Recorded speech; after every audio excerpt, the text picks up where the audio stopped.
திருமணமே சீக்கிரமா நடக்கவில்லைங்க, ரொம்ப காலதாமதமா 2-3 வருஷமா நாங்க போராடி தேடிக்கிட்டே இருக்குங்க, ஆனா திருமணம் நடக்கல அப்படின்னு சொல்றவங்களுக்கு இந்த ஒரு பதிவு. பொதுவா திருமணம் அப்படின்னு சொல்லிங்கன்னா இந்த காலதாமத திருமணத்திற்கு கும்பகோணத்திலே இருக்கக்கூடிய காளகஸ்தி, அதாவது கும்பகோணத்திலே இருக்கக்கூடிய காளகஸ்தி அந்த ஆலயத்தில் காளகஸ்தீஸ்வரர் இருக்கிறார்.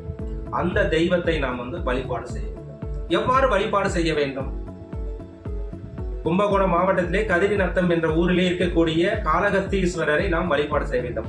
தன்னுடைய ஜாதகத்தை ஒரு 2 காப்பி கலர்ல பிரிண்ட் அவுட் எடுத்து 5 ஜாதகத்தை அங்க அர்ச்சனை தட்டில் வைத்து அர்ச்சனை செய்து அதில் ஒரு ஜாதகத்தை பிரார்த்தனை உண்டியில காணிக்க வச்சு பிரார்த்தனை உண்டியில அந்த கோவில் உடைய உண்டியில பிரார்த்தனை உண்டியில நினைச்சு போடும், சீக்கிரமா திருமணம் ஆக வேண்டும் என்று.